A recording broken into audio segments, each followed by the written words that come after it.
सिंह साहब, रोल रहा है नहीं रहा है उस पर हो सकता है कुछ लोग सहमत हो ना सहमत हो, लेकिन एक अर्जेंसी दिखाई जैसा शुरू में सुशांत सर ने कहा भी। मैं आपसे समझना चाहता हूं कि इस बहाने ही सही क्या हम लोगों को अब एक पोटेंशियल दिखने लगा है कि वो पुराने मतभेद को भुला जाएं, तीनों देश मिल जाएं तो एक बहुत बड़ा पावर हम लोग यहाँ पावर सेंटर बन सकते हैं। और जिस तरीके से अमेरिका ने पाकिस्तान में यहाँ तक कि बांग्लादेश में अपनी दखल बढ़ाने की कोशिश की है, तो इस रीजन में एक बैलेंस ऑफ पावर के लिए ज़रूरी है कि तीनों देश आपस में मिलें और रिश्ते मजबूत करें। हाँ, काफ़ी अटकलें चल रही हैं अभी कि क्या थियानजिन में शंघाई सहयोग संगठन के शिखर सम्मेलन में ये तीनों नेता, भारत के प्रधानमंत्री नरेंद्र मोदी, राष्ट्रपति शी जिनपिंग और राष्ट्रपति व्लादिमीर पुतिन, थियानजिन से क्या कोई संदेश देने वाले हैं। और उसी की मुझे लगता है कुछ हद तक तैयारी चल रही है। और उसका कारण कुछ हद तक मान सकते हैं कि राष्ट्रपति ट्रंप के जो अभी टैरिफ हाइक्स हुए हैं हाल ही में, वो उसको और तेजी से आगे बढ़ाने का एक कारण बन सकते हैं। हाँ, पहले से ही चीन और रूस तो अपना बहुत दोस्ती को सुदृढ़ कर चुके हैं, नो लिमिट्स पार्टनरशिप बना चुके हैं। वो दोनों पहले से ही अमेरिका के एक तरह से विरोध में सामने मिलकर खड़े होते हैं अलग अलग विषय को लेकर। अब भारत भी एक तरह से उसमें जुड़ सकता है, जुड़ता हुआ नजर आता है, क्योंकि चीन से संबंध तेजी से सुधर रहे हैं, रूस के साथ संबंध पहले से ही बहुत अच्छे हैं।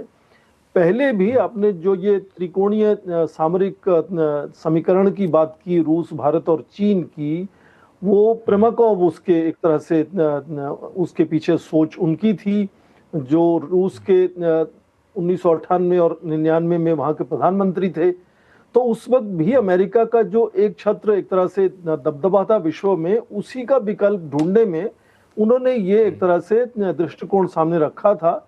और उस वक्त भी आप देखें कि यही कारण था कि ये देश धीरे धीरे पास आए। 2002 से विदेश मंत्री मिलने लगे संयुक्त राष्ट्र महासभा के सम्मेलन के आसपास, और फिर पहली बार 2018 में अर्जेंटीना में G20 के शिखर सम्मेलन में ये तीनों नेता आपस में मिले। और भारत ने उसको बैलेंस करने के लिए जापान, अमेरिका, इंडिया भी एक त्रिकोणीय समीकरण की वहां तैयारी की।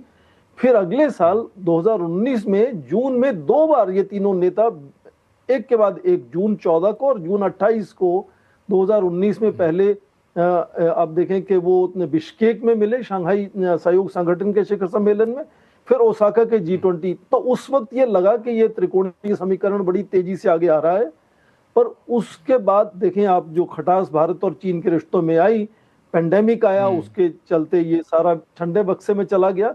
पर आज जो खास फर्क है इस त्रिकोणीय समीकरण के बनने के पीछे, वो दो चीजें और हैं।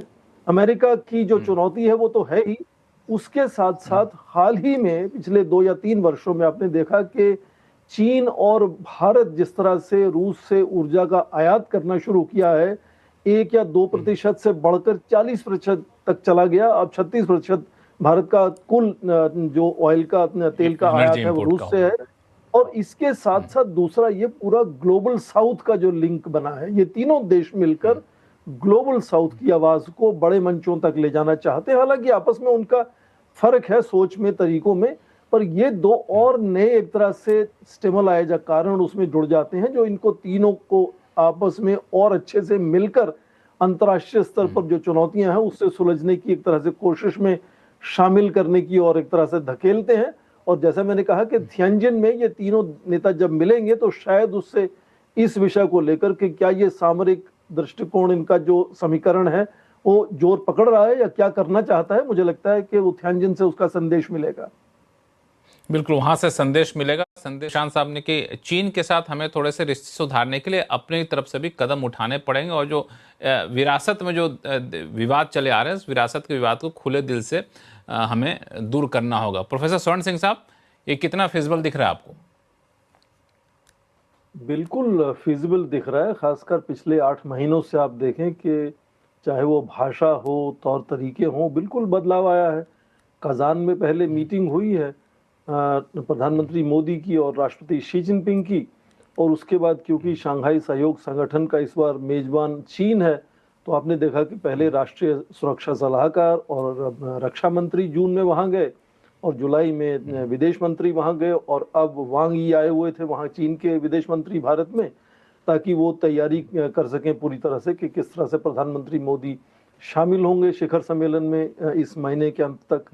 तो ये इस सब बातचीत के चलते मुझे लगता है कुछ तो बदलाव आए हैं, कुछ नए कॉन्फिडेंस बिल्डिंग मेजर्स की शुरुआत हो रही है, जो कि भारत के विदेश मंत्री करीब 4 साल से ये बात कह रहे हैं कि क्योंकि जो पहले 1988 से लेकर एक दर्जन संधियां बनी थी, अरेंजमेंट बने थे अलग अलग बातचीत के, वो आज शायद उतने काबिल नहीं है, क्योंकि भारत और चीन दोनों बहुत तेजी से बदल गए हैं।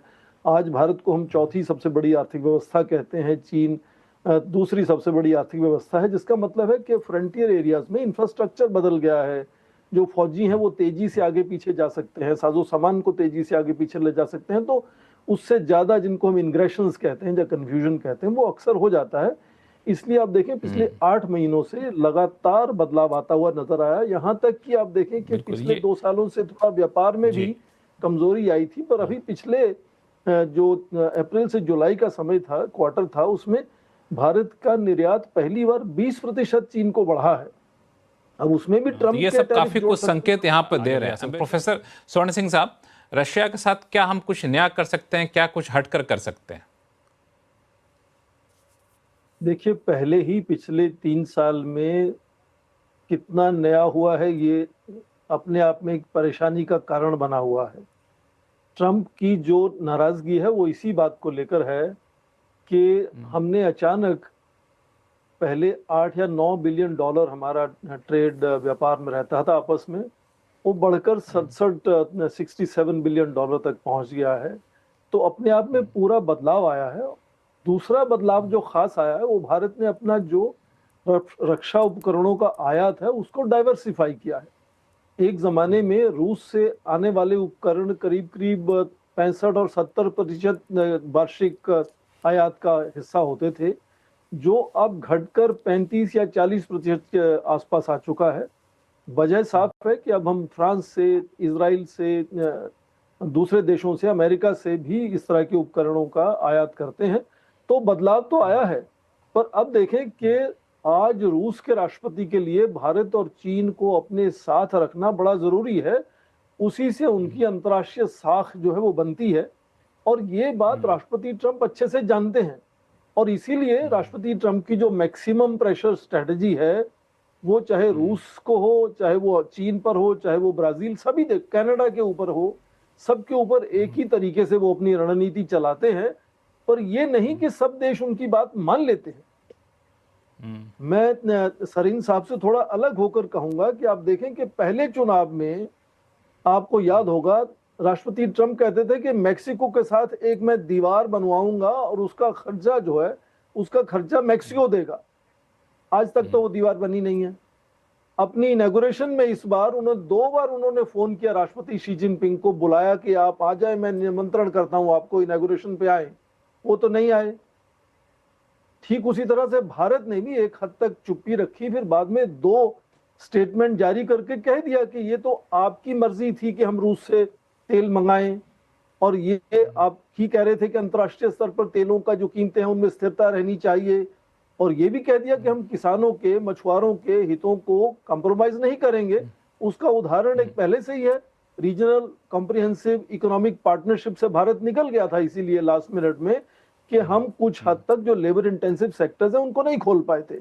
तो ये कहना कि वो अपनी बात मनवा सकते हैं ये गलत है। वो कोशिश जरूर करते हैं लगातार कि अपना दबदबा दिखाने की कोशिश करें, पर उसका नतीजा धीरे धीरे ये होगा कि उनका अंतर्राष्ट्रीय नेतृत्व जो है वो आगे से आगे कमजोर होता जाएगा। अंतर्राष्ट्रीय संस्थानों से वो हटते जा रहे हैं, एशिया से भी हटते जा रहे हैं। तो जाहिर है कि चाहे रूस, चीन, भारत चाहे या ना चाहे, पर यदि इस तरह का वैक्यूम एक बनता है जहां अंतर्राष्ट्रीय स्तर पर कोई नेतृत्व है ही नहीं किसी का, तो उतनी ज्यादा जिम्मेदारी या अवसर जो है वो भारत, चीन, रूस को मिलेंगे, और उनका तालमेल उसके चलते और बढ़ेगा। ये ऐसा नहीं कि परेशानियां नहीं रहेंगी इनके रिश्तों में, परेशानियां भी रहेंगी, पर हर देश अपने राष्ट्र हितों को आगे लेकर चलता है।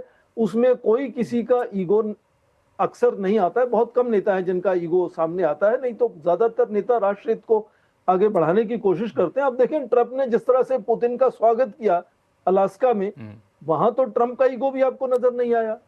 अपनी सारी बात छोड़ के वो राष्ट्रपति पुतिन की भाषा में बात कर रहे हैं। अब वो वहां गए थे ये कह के कि बहुत खतरनाक नतीजे होंगे यदि राष्ट्रपति पुतिन जो है वो युद्ध विराम पर नहीं मानते हैं। अब वो युद्ध विराम भूलकर शांति व्यवस्था की बात कर रहे हैं, जो बात पुतिन शुरू से कह रहे हैं।